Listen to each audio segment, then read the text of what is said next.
En las últimas semanas se ha venido dando en el país un gran debate económico sobre la conveniencia de una reforma constitucional que está avanzando en el Congreso y que busca reformar el sistema general de participaciones, que es el que le permite al gobierno nacional girar la plata, los recursos, cada año a los municipios y los departamentos. Hoy en día, 1 de cada 4 pesos del presupuesto nacional se le entrega a los entes territoriales por medio del Sistema General de Participaciones, que se le conoce como el SGP, lo que equivale al 25.7% del total, es decir, a unos 134 billones de pesos del 2025. Esta reforma, que es una reforma constitucional, que no es una iniciativa del gobierno Petro, pero que fue presentada en la legislatura pasada por congresistas, unos afines a Gustavo Petro, plantea aumentar ese 25.7% de dinero que se le entrega a las entidades territoriales. E inicialmente planteó que ese número ascendiera a 46.5%.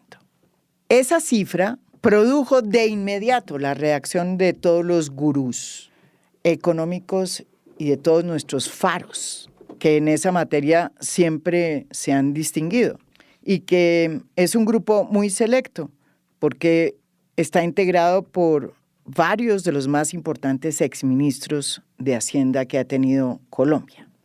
Ese grupo, junto con Fedesarrollo, envió una carta al presidente manifestándole su preocupación porque si pasaba esta reforma constitucional, se generaría una crisis fiscal de la Madonna. Y cuestionaron el hecho de que se estuviera haciendo una reforma constitucional para entregarle más dinero a los entes territoriales sin tener claras las competencias. Y muchos de ellos afirmaron que las cosas se estaban haciendo al revés, porque primero tenía que pasar una reforma para aclarar cuáles eran las competencias, las nuevas competencias que tenían los entes territoriales, y después sí cuadrar el tema de la plata, del aumento de esas rentas. Según los firmantes de esta carta, esta reforma pondría en riesgo la sostenibilidad fiscal y la estabilidad macroeconómica del país, pues haría imposible cumplir con la ancla de deuda del 55% del PIB. La carta fue firmada por exministros de Hacienda de los últimos 30 años, por Hugo Palacios Mejía, Antonio Urdinola, Rodrigo Botero, Luis Fernando Alarcón, Eduardo Biesner, Alberto Carrasquilla, Juan Carlos Echeverry, Rudolf Homs, José Antonio Campo, José Manuel Restrepo, Juan Camilo Restrepo y Mauricio Cárdenas. Es decir, como ven, la firmaron ministros que trabajaron en el gobierno de Uribe, en el gobierno de Santos y en el gobierno de Duque y en el gobierno de Petro. Otra de las críticas que se le hizo a esta reforma constitucional es que se le podría abrir también una puerta a la corrupción. Y se recordó cómo, luego de que se inició la descentralización en Colombia en 1982 y se aumentaron las rentas a los departamentos y municipios, varios de ellos fueron protagonistas de grandes escándalos de corrupción y se endeudaron. Fue tal la polvareda que se armó que al ministro del Interior, que está liderando esta propuesta, Juan Fernando Cristo, le tocó sentarse con el ministro de Hacienda, quien, alertado por lo que decía en esta carta, salió también a decir que el país no tenía la plata para hacer ese incremento en materia de transferencias. Y después de un diálogo entre las partes, que fue alimentado y impulsado por el ministro del Interior, Juan Fernando Cristo, en el que participaron los congresistas ponentes, alcaldes y gobernadores, se llegó a una nueva fórmula y se redujo la cifra que el Estado tendría que transferirle a los entes territoriales, a las gobernaciones y a los municipios, y de 46.5% se bajó a 39.5%. Pero más allá de las cifras y de las peleas jurídicas de si hay o no una ley de competencias o si se está comenzando por la puerta de atrás, lo importante de este debate es que lo que busca es redefinir de nuevo el Estado en Colombia y solucionar un problema histórico relacionado con la falta de presencia de las instituciones en los territorios. Motivo por el cual no solo no hemos podido salir de la violencia, sino que tampoco hemos logrado superar temas tan importantes y claves como el de la desigualdad y de la inequidad. En estos 30 años, donde prácticamente se le puso freno a la descentralización por motivos que vamos a estudiar aquí en este podcast, este país fue ascendiendo en las tablas de la medición de Gini, que es donde se calcula la desigualdad en los países. Y según ese índice, Colombia hoy es el tercer país más inequitativo del mundo.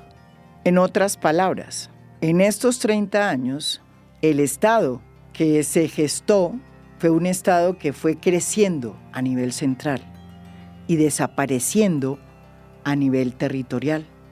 Y el país se convirtió en uno de los países más inequitativos del mundo.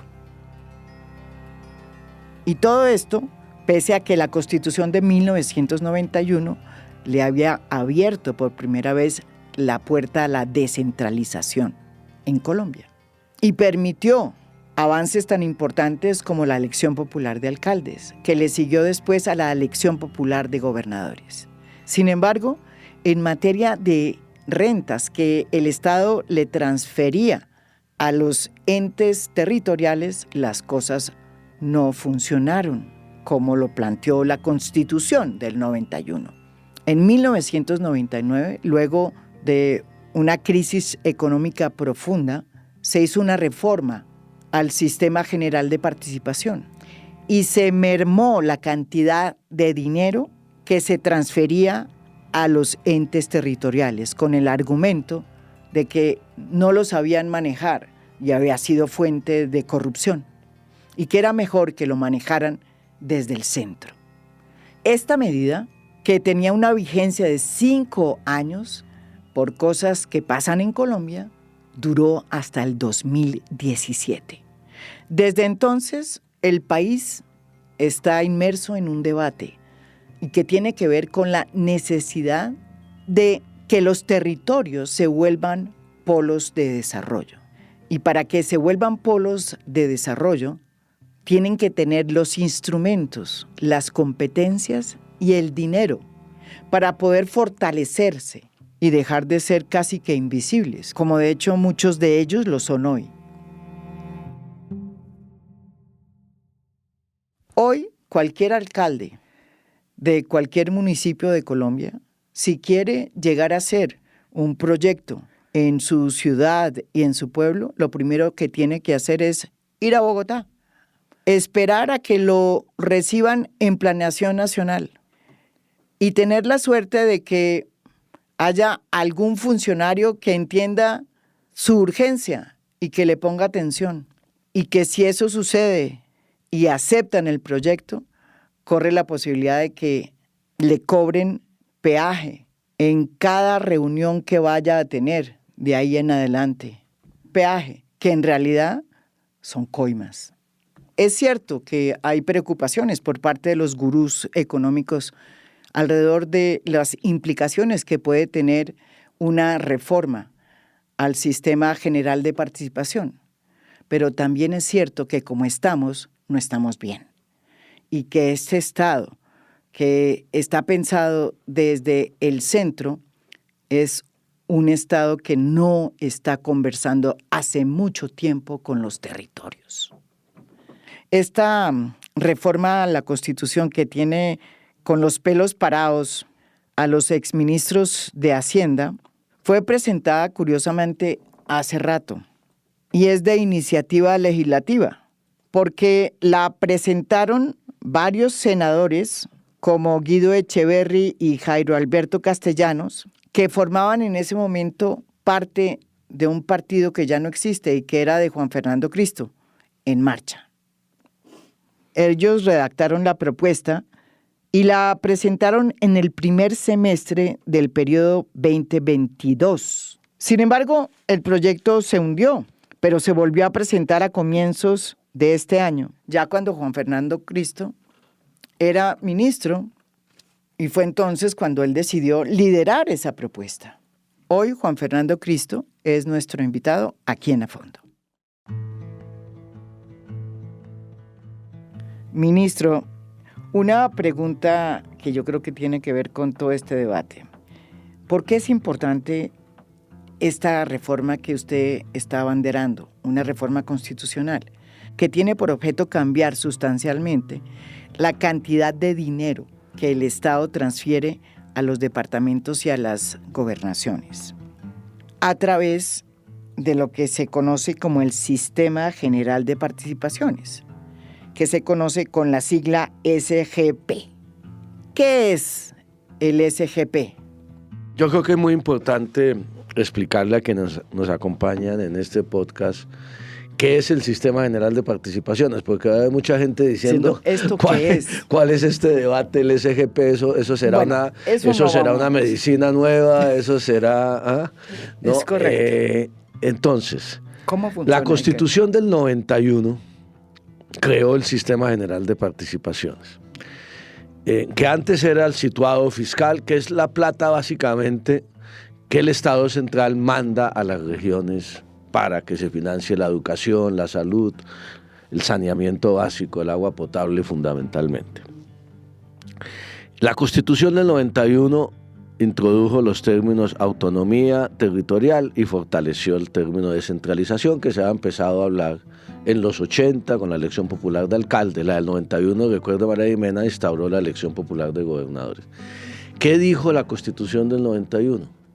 Dijo, el Estado central va a trasladar de los ingresos corrientes de la nación el 46.5% a los departamentos y municipios para atender estos frentes, y una ley posterior dirá para qué se destinan esos recursos. Y la ley posterior dijo para educación el 58%, para salud el 20 y pico, para agua potable, etcétera, etcétera.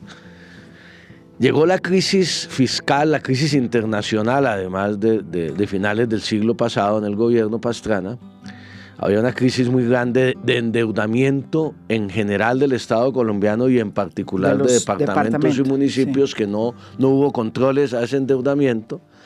Y entonces se presentó una contrarreforma a la Constitución del 91. Una contrarreforma que ya cambió la formulita. Ya no dijo que se giraba al 46.5%, sino que a partir de ese momento, cada año iban a crecer el Sistema de Participaciones solo con el IPC, independientemente de los ingresos corrientes, es decir, se aumentaba cada año según el aumento de la inflación, que usted sabe que ha estado controlada en 5, 6, 7 por la tarea de la Junta del Banco. Ese cambio de esa formulita se dijo que era por 5 años para superar la crisis, pero no, como en Colombia no hay nada más permanente que una ley transitoria, pues mire el impuesto. En el 2007, en el gobierno de Uribe, se prorrogó 10 años más, hasta el 2017. Ese cambio de fórmula en esos 16 años del SGP le significó, según los expertos y los estudiosos de estos temas, en el mejor de los casos, que el Estado central, porque el Estado central creció desmesuradamente, los ingresos corrientes crecieron, hubo la bonanza extractivista, acuérdese, de los minerales en el gobierno de Uribe, el crecimiento de la economía, reformas tributarias, y lo que nos llevó fue que en esos 16, 17 años, pasamos del 46,5% que decía la Constitución del 91 a que hace 2 años, en el 2022, el SGP significó que la nación le girara de sus ingresos corrientes el 21% a los departamentos y municipios. Menos de la mitad. Menos de la mitad.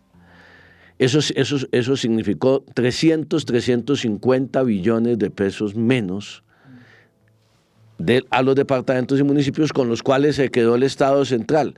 Y ahí viene la primera pregunta a mis respetados amigos exministros, muchos compañeros de gobierno y muchos muy estudiosos, Cárdenas, serios, solo respeto para ellos. ¿Qué pasó con esa plata en el gobierno central? Se solucionó el problema de la educación en los territorios, se cerraron las brechas territoriales, se solucionó el problema de la salud, hay acueductos en todos los municipios de Colombia. Entonces, lo que pasó desde el 2001 hasta el 2024 es un proceso de recentralización asfixiante del país, que yo creo que no hay país en el mundo, ni siquiera Francia, que es la meca del centralismo, porque todos los demás países desarrollados del mundo son federales, ¿eh? Ni siquiera Francia es hoy un país tan centralizado como este. Aquí lo que hicimos durante estos 23 años fue que en todos los gobiernos creció el Estado central. En todos los gobiernos se crearon nuevas instituciones centrales. En todos los gobiernos el Estado central empezó a asumir competencias que tenían los departamentos y municipios, pero aún peor, se transfirieron competencias sin recursos a los departamentos y municipios. Como por ejemplo el PAE. Hoy en día el plan de alimentación escolar lo tienen que asumir los departamentos y municipios de Colombia. ¿Sabe con qué lo pagan, María Jimena? Con regalías, imagínense, que las regalías son supuestamente un recurso extraordinario para obras, para desarrollo social. Esto es un gasto anual para la alimentación de niños porque no tienen la mayoría de departamentos y municipios con qué pagarlo. Como por ejemplo la política de atención de víctimas. El Estado central se la fue delegando cada vez más como por ejemplo las vías terciarias y secundarias del país. Hoy en día se gasta 2 billones de pesos en vías terciarias y secundarias cuando lo tendrían que hacer los departamentos y municipios. En fin, tenemos totalmente distorsionado el funcionamiento del Estado. El Estado no funciona. Buena parte del problema de la implementación del acuerdo de paz con las FARC tiene que ver con la inexistencia del Estado en el territorio. Entonces nosotros, lo que hicimos estos 20 y pico años es un proceso a la inversa.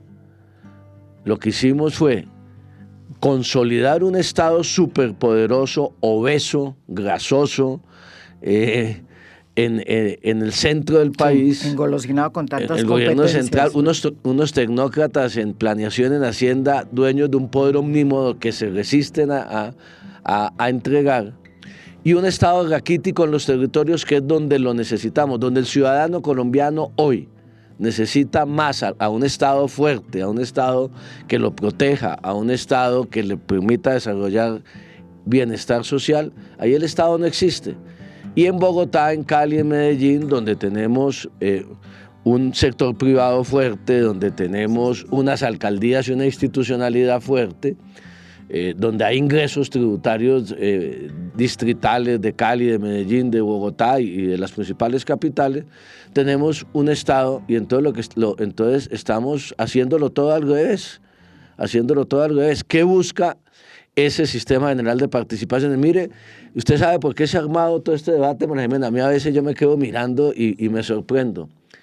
Este debate se ha armado porque el proyecto de acto legislativo, que fue iniciativa parlamentaria de unos senadores amigos de En Marcha y otros senadores de otras bancadas desde el año pasado, algunos diciendo esto está a las caderas, ya se había presentado una vez, no se tramitó por tiempo, este año volvió a discutirse.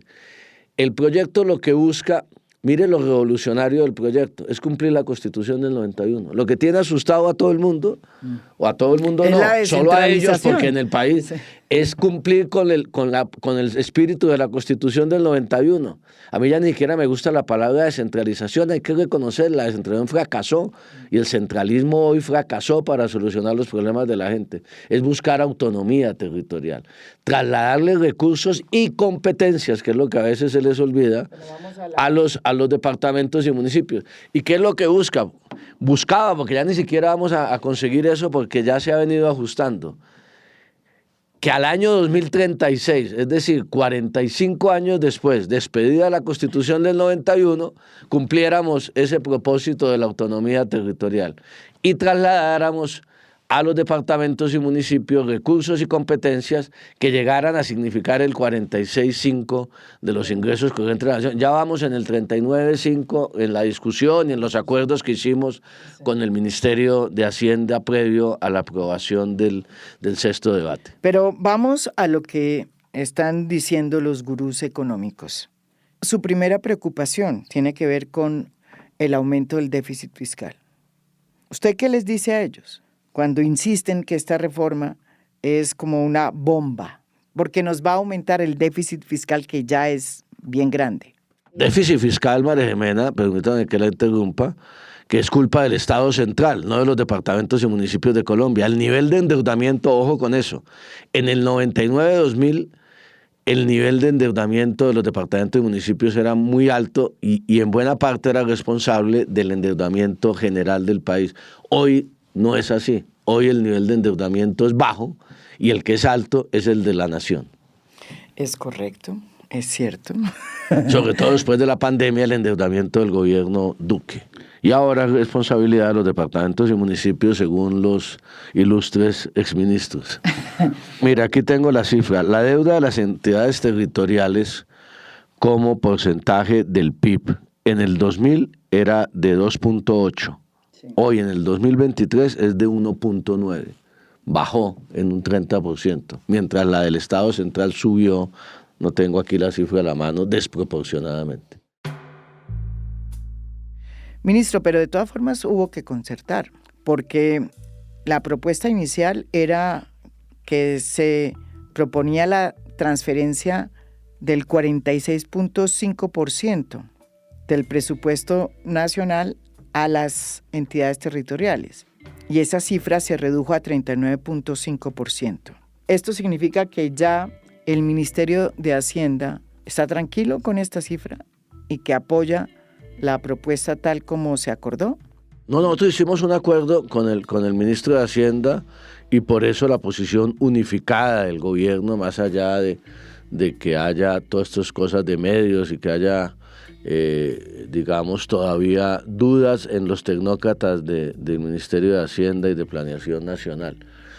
El presidente de la República dijo, el gobierno debe apoyar este proyecto con 3 condiciones, María Jimena, que ya están incluidas en el proyecto y que venían de alguna manera. La primera, no se pueden transferir recursos sin las competencias a departamentos y municipios. Y ahí es donde viene la trampa y un poco, yo no sé si algunos críticos lo hacen de buena fe o engañando, porque dicen, ahorita usted decía, es que no tenemos la plata. No, los recursos van a ser más o menos los mismos. Lo que tenemos es que distribuirlos y definir. Esto es una discusión sobre el poder y sobre la autonomía y sobre las competencias, no solamente fiscal. Es que hoy en día nosotros tenemos que adelgazar el Estado central y fortalecer el Estado en los territorios. Y eso es lo que no quieren quienes se oponen a la iniciativa. Los mismos recursos, mandar más recursos a departamentos y que el Estado central se desprenda de competencias que tiene hoy. Pero entonces vamos al tema de las competencias, que es otro de los cuestionamientos que se le hacen a este proyecto y a esta reforma constitucional. Los gurús dicen que la reforma está comenzando por donde no debería iniciarse.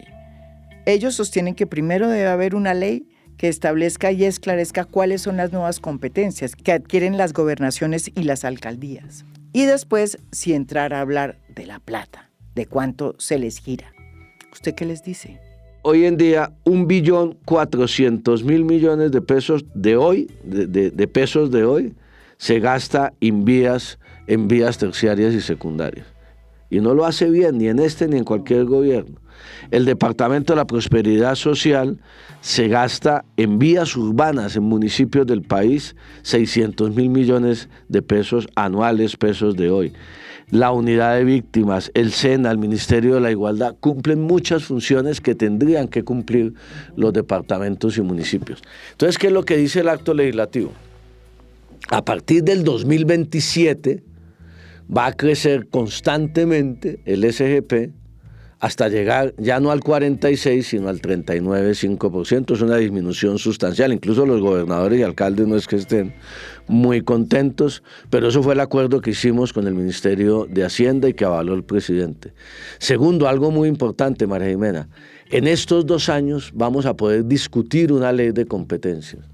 Y yo creo que eso sí es el verdadero acuerdo nacional, es la ley más importante en mucho tiempo que deberíamos discutir, y es discutir todas las competencias que se van a transferir a departamentos y municipios. Entonces, ¿cuál es la idea? Que gradualmente, par y paso, va aumentando el SGP, usted departamento y municipio va asumiendo esta función, esta otra, y esa es la tarea que obviamente algunos pretenden que se ponga en la Constitución, pues eso sería una Constitución aparte, sino que siempre se ha desarrollado por ley y es lo que tenemos que hacer estos 2 años. Y si no nos ponemos de acuerdo en la ley de competencias, ¿qué puede pasar? En este país últimamente no nos ponemos de acuerdo en nada. Simple y sencillamente no entra en vigencia el acto legislativo, no se aplica y entonces seguimos en las mismas.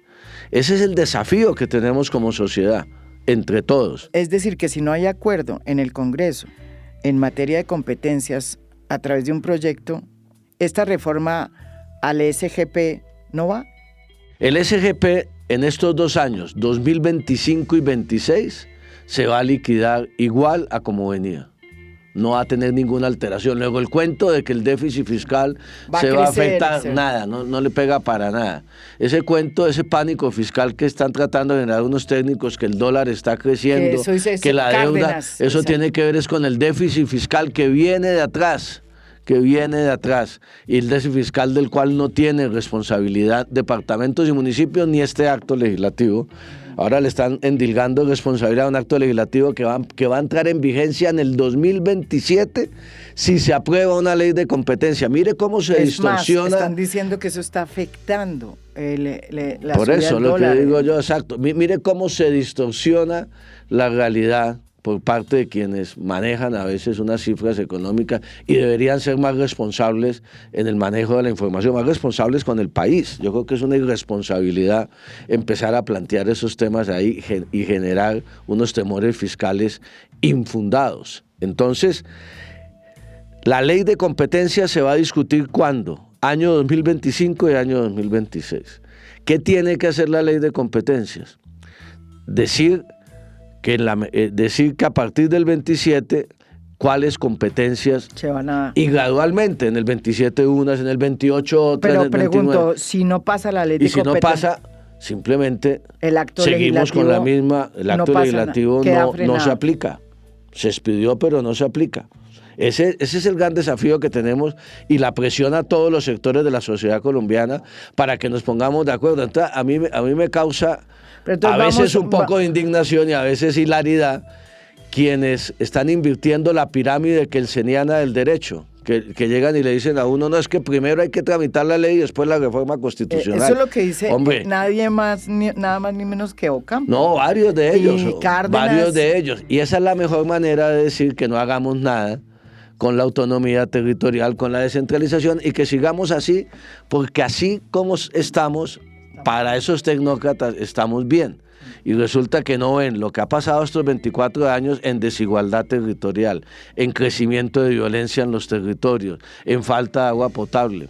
Es una burbuja que vivimos en el centro del país y llevamos 30 o 40 años, María Jimena, con el discurso de que hay que invertir en los territorios, de que el Estado tiene que ocupar institucionalmente y hacemos todo lo contrario. Es puro discurso para la galería.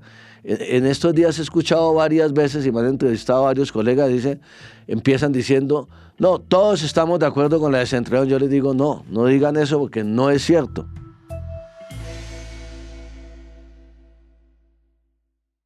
El exministro Carlos Caballero Argáez añadió otra preocupación por parte de estos gurús, la de que se va a aumentar la corrupción, sobre el entendido de que entre más dinero le llegue a los departamentos y a los municipios, pues más se van a robar, porque hay la tesis o la presunción de que se roban menos desde el Estado central.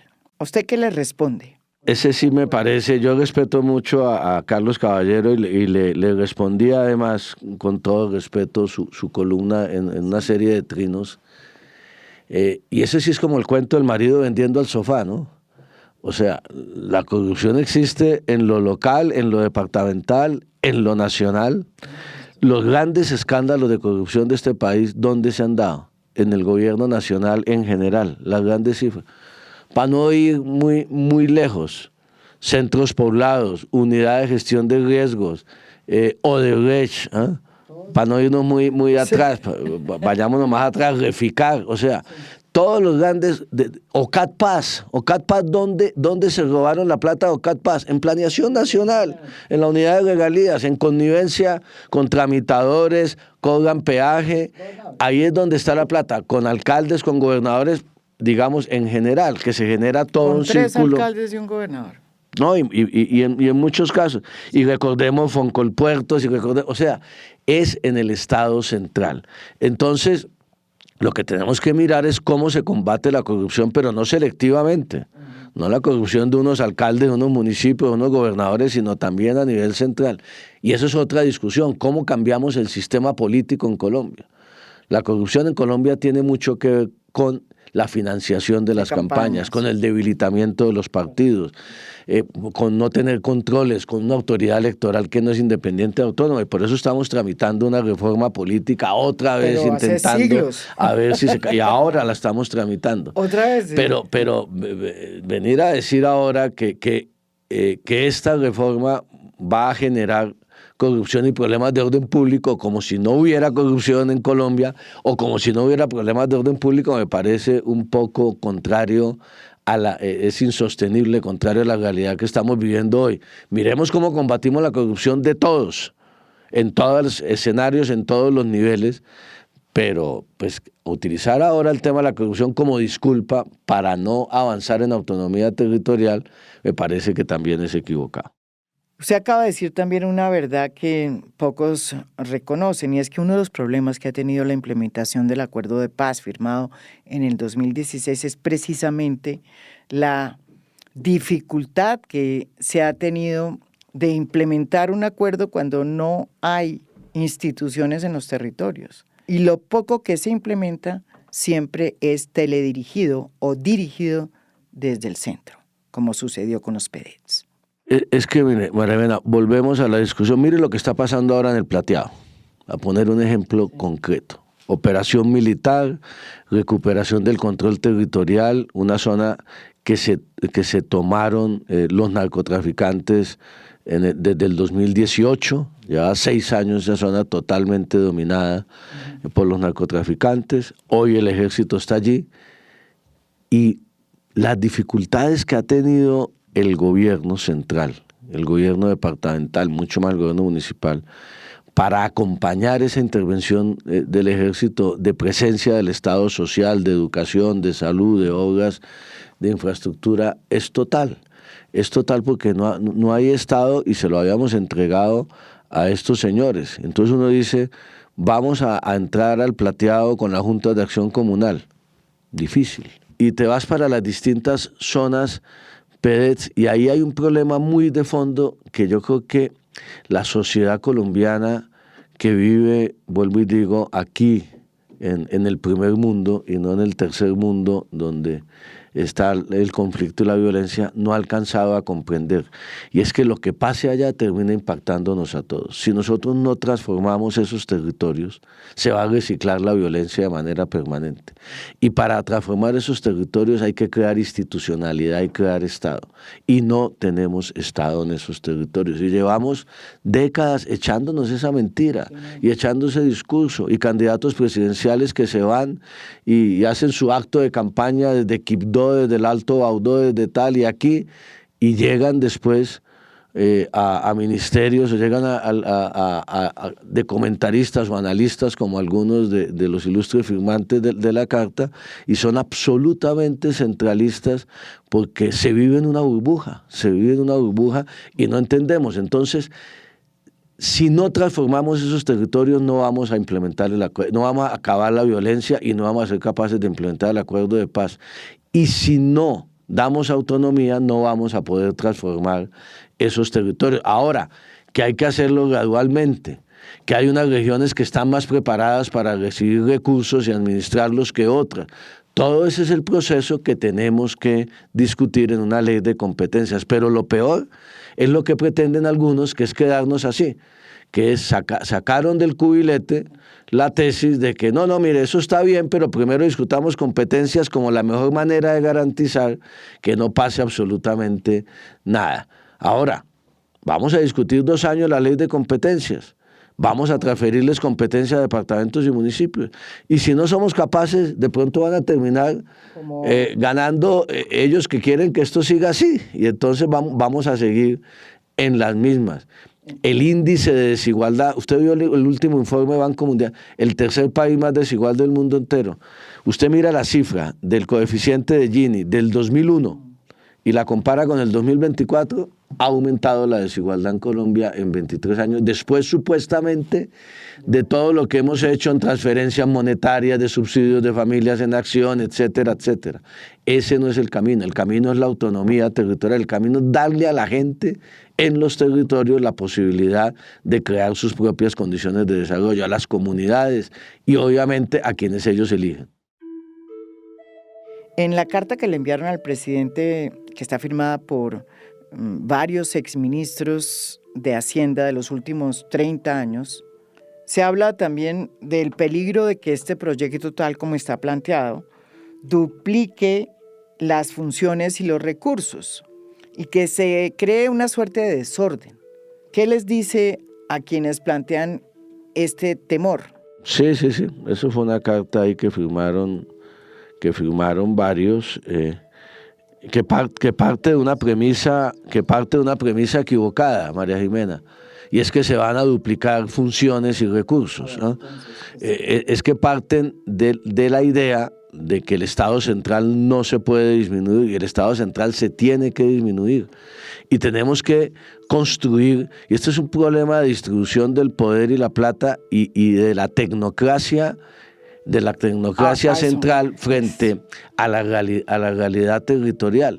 Es cómo vamos a invertir esos recursos y quién lo hace mejor.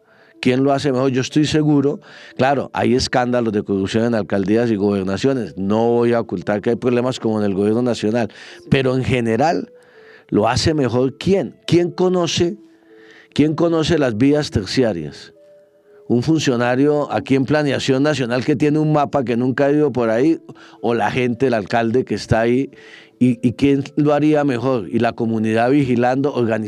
Esto tiene mucho que ver con organización comunitaria, social, en esos territorios, que hagan la veeduría de cómo se hacen las cosas y que tengan ahí al responsable y lo puedan evaluar y lo puedan juzgar y lo puedan condenar políticamente, al menos, si no judicialmente, si hace las cosas bien o mal.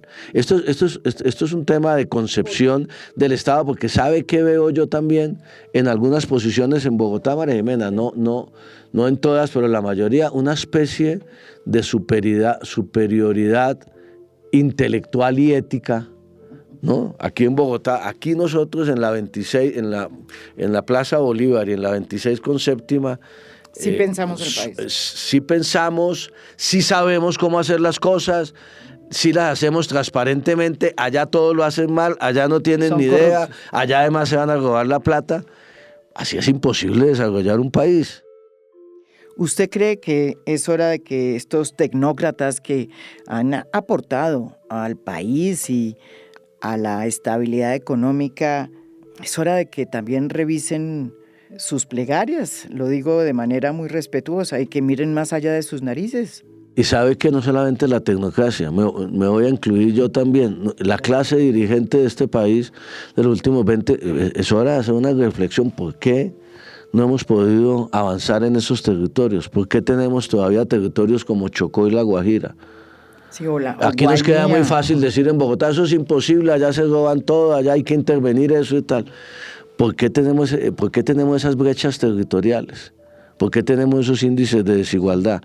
Entonces un poco es una autocrítica que nos tenemos que hacernos todos, no solamente la dirigencia política, los medios de comunicación, obviamente los economistas, la academia, porque todo el mundo se monta en el cuento de la descentralización y la región y chévere, y el folclore y la cultura, pero van allá de paseo, echan un cuento, pero a la hora de la verdad no hemos desarrollado armónicamente los territorios y así no vamos a avanzar. Entonces, yo creo que es una autocrítica de todos. ¿Se han hecho cosas bien? Sí. ¿El país ha avanzado? Seguramente sí. Nadie está diciendo que esto es un desastre. A mí no me gusta ser catastrofista. Pero hay cosas que se han hecho mal. Y hay desigualdad en los territorios, y hay violencia todavía en los territorios, a pesar de que desmovilizamos gente con el proceso, con los paras, desmovilizamos ahora con la FARC. ¿Por qué se repite la violencia? Pues porque allá no hay Estado. No, incluso en los PD se ha construido comunidad, y hay liderazgos y se escucha a las comunidades y con los alcaldes, pero manejados los recursos desde Bogotá y teniendo que ir a planeación, los alcaldes con los proyecticos debajo del brazo para que un funcionario de tercera categoría, hay que decirlo con franqueza, le cobre un peaje para que le aprueben el proyecto, tal, etcétera, y se vuelve una cadena interminable de corrupción y de ineficiencia. Es un llamado a la reflexión y a la autocrítica de todos. Entonces, vamos a lo que va a pasar en el Congreso. ¿Cuántos debates faltan para que se apruebe en Cámara la reforma constitucional al Sistema General de Participaciones? Sí, yo creo que ya nos faltan los 2 debates de Cámara, hay un consenso, imagínense, este acto legislativo logró que votara la bancada del Pacto Histórico y la del Centro Democrático, eso sí es un verdadero acuerdo nacional, y yo creo que eso refleja de alguna manera el sentimiento que hay en las regiones. Ojo con esto, María Jimena, si seguimos aislados de lo que está pasando en el territorio, y seguimos aquí metidos en la burbuja, no nos estamos dando cuenta de ese sentimiento anticentralista, que no es antibogotano, ojo.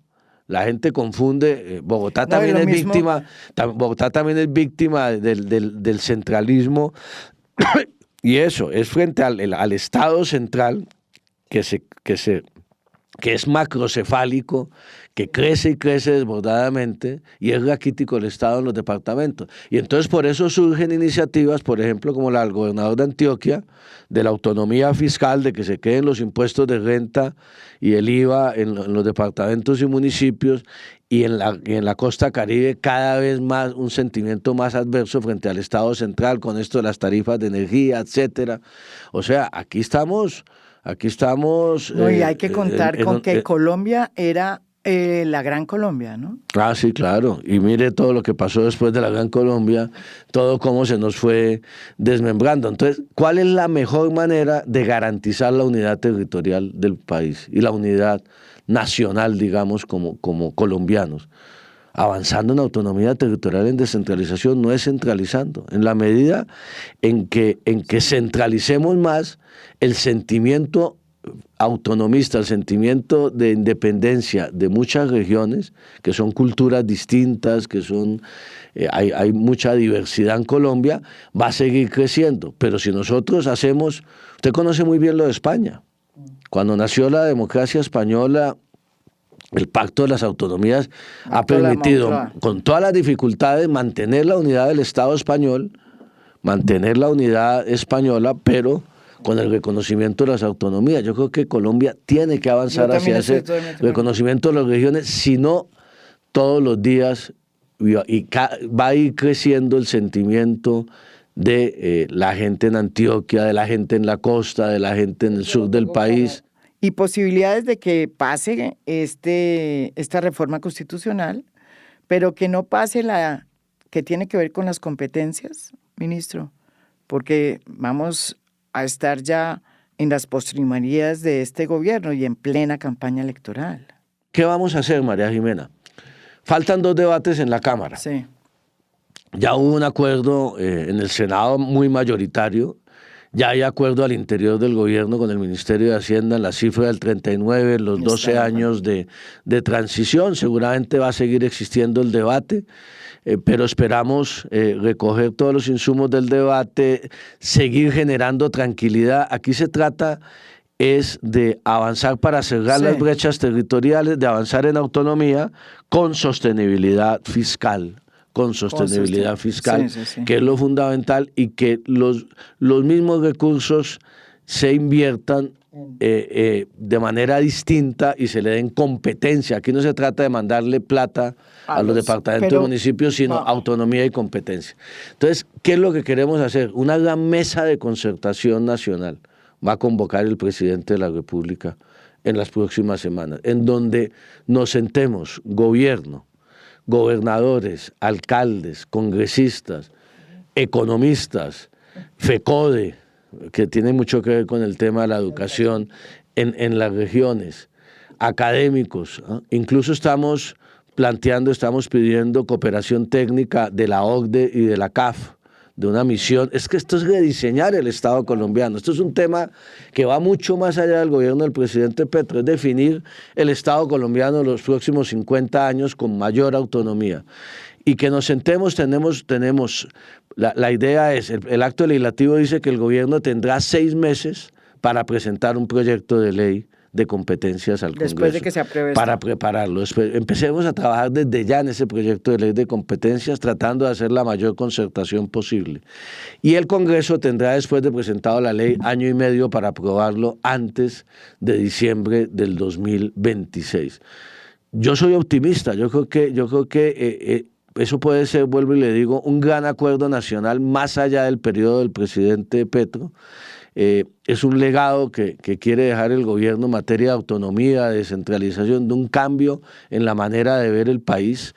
Este gobierno ha intentado cambiar las dinámicas de la inversión territorial. Siempre se concentraban por inercia en los mismos sitios.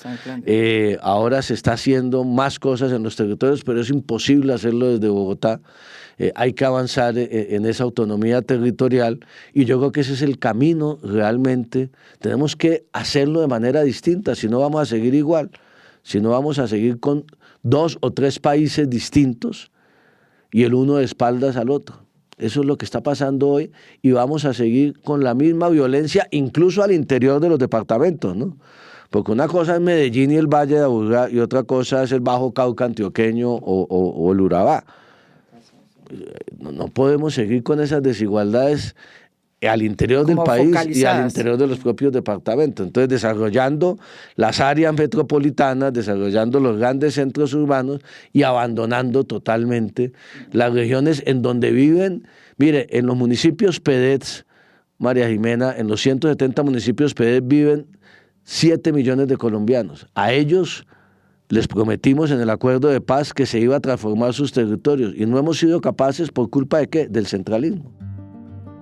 Es curioso que este proyecto, esta reforma, haya caído tan mal en este grupo tan connotado de gurús y de clases dirigentes que han manejado la economía de este país. Solo 2 personas, y solo 2 de esos gurús la apoyan. Uno es Jorge Iván González, el exdirector de planeación de Gustavo Petro, que salió hace poco y por la puerta de atrás. Él fue el primero en hablar de descentralización y de autonomía territorial en el plan de desarrollo que él elaboró y que fue aprobado por el Congreso en este gobierno.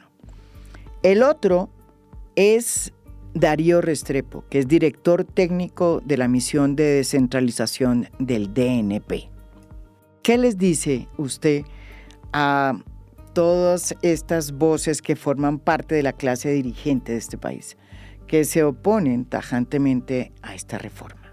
Más que la clase dirigente, una tecnocracia centralista en Bogotá que hay que respetar, que hace su tarea, sí, pero que ese exceso de poder que tienen para definir, no quieren soltar, igualitos. No quieren disminuir el tamaño del Estado central y no quieren soltar la chequera. Eso es el resumen de la cosa. Y quieren mantener todavía ese El poder statu de la quo. chequera para que gobernadores y alcaldes sigan desfilando por el Ministerio de Hacienda y Planeación Nacional a implorar recursos para sus regiones. Así no funcionamos, así no vamos a ser capaces de resolver los problemas de la gente y no hemos resuelto los problemas de la gente. Decía un historiador antioqueño, Álvaro Tirado Mejía, que este país era un país de regiones. Una verdad de apuño que reconoció la Constitución de 1991 cuando le abrió la puerta a la descentralización. Hoy, después de 33 años, la descentralización sigue siendo una quimera, a pesar de que las voces que exigen autonomía regional son cada vez más potentes. Algo no está bien en la concepción del Estado colombiano y es hora de que los tecnócratas que tanto han pelechado por la estabilidad económica del país miren un poco más allá y entiendan que la estabilidad económica solo se logra con un país más igual, más inclusivo y menos centralista. Esto es A Fondo. Mi nombre es María Jimena Duzán.